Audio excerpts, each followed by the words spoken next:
My alien neighbor knocked on my door at 2 holding a human baby.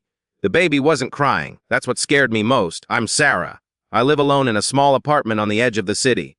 My neighbor, Zira, moved in 3 months ago. She was Nexarian, one of the few alien species allowed to live among humans after the Contact Treaty. She looked almost human. Tall, graceful.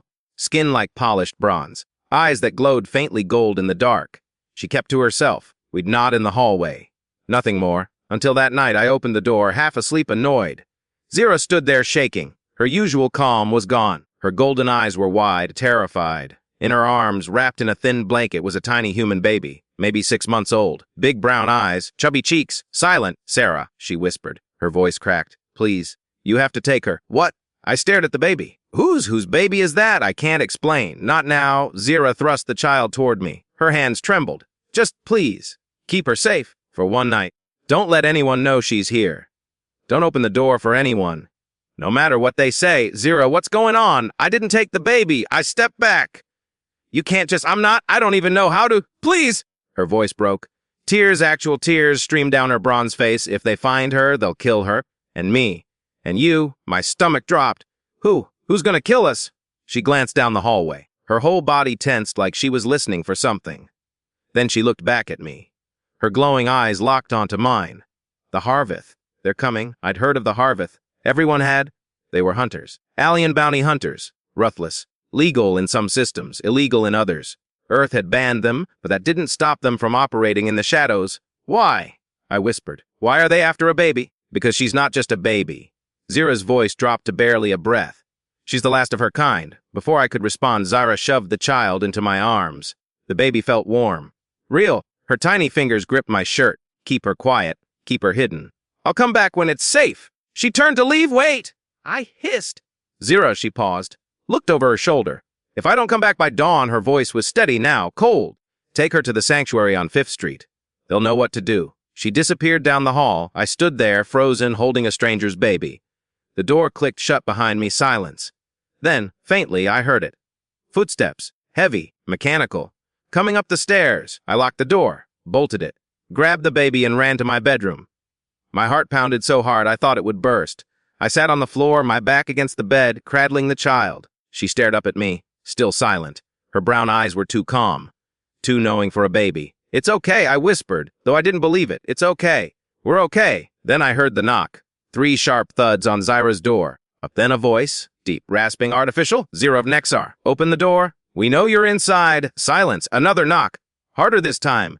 "We are authorized under Galactic Retrieval Code 447 to extract the asset. Surrender it now, and you will not be harmed." I held my breath. The baby didn't move. Didn't make a sound. It was unnatural. Babies cry. Babies fuss. But this one, she just watched me. Then I heard it. The sound of Zira's door being smashed open, crashing. Splintering wood, heavy boots on the floor. "Search every room," the voice commanded. I pressed myself tighter against the bed. My apartment was next, I knew it. I looked around frantically. The closet, no. They'd check the window. We were 4 floors up. I'd never make it. The baby's eyes flickered. For a second, they glowed. Faint. Blue. Then normal again. "What are you?" I whispered. She blinked. Then I heard them in the hallway. Right outside my door. Footsteps stopped. A pause. "This unit," the voice said. "Scan it." A low hum filled the air. Some kind of device. Scanning for heat signatures. Life forms. I was done. We were done. But then, nothing. The hum stopped. No life forms detected. A second voice reported. "Mechanical. Flat. Impossible," the first voice growled. The Nexarian wouldn't leave the asset unguarded. "Scan again." Another hum. Longer this time. I didn't breathe. The baby didn't move. Still nothing. "Move on." The voice finally checked the roof. The footsteps faded. I waited. 5 minutes. 10. Silence. I looked down at the baby. Her eyes glowed again, brighter this time. Blue light pulsed softly from her skin. Then it faded. She'd hidden us. Somehow she'd made us invisible. "What are you?" I whispered again. This time she smiled. Hours passed. I didn't sleep. I sat there holding her, listening, waiting. The apartment was silent. The building was silent. But I didn't trust it. At 5 a.m., my phone buzzed. A message. "Unknown number. They're gone. Don't leave yet. Wait for my signal." Zira?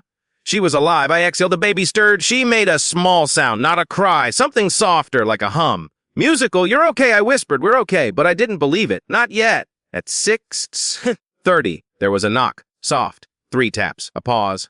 2 more. The signal, I opened the door. Zira stood there, bronze skin was bruised, her clothes torn. Blood dark purple, not red, stained her shoulder. But she was alive. Thank you, she breathed.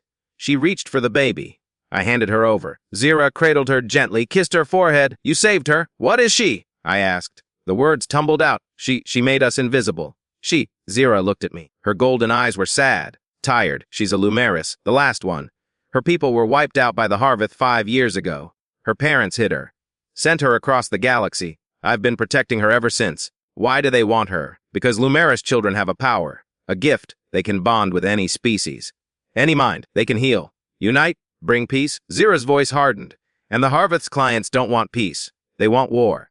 Control. So they hunt them, a race then. I stared at the baby. She looked so small, so fragile. But I'd felt her power. Seen it. What will you do now? I asked. Run. Again. Zira adjusted the blanket around the child. There's a ship leaving at dawn. We'll disappear. Start over. She looked at me. I'm sorry I dragged you into this. I shook my head. Don't be, I paused. Will she be safe? Zira smiled. Sad, hopeful. As long as there are people willing to protect her, yes. She turned to leave. Stopped. Looked back. You're braver than you know, Sarah. Then she was gone. I stood in my doorway, watching the empty hallway. The sun was rising, the city waking up, and somewhere out there, Zira and the last Lumeris child were running, hiding. Surviving, I closed the door, locked it. And for the first time in hours, I breathed. I never saw Zira again. But sometimes, late at night, I think about that baby, about her glowing blue eyes, her silence, her power. And I hope she's safe. I hope she's growing up somewhere far from the Harveth, somewhere she can be free, because the galaxy needs her. The galaxy needs hope, and that little girl, she was hope wrapped in a blanket. Fragile, power alive, and I got to hold her, even if just for one night.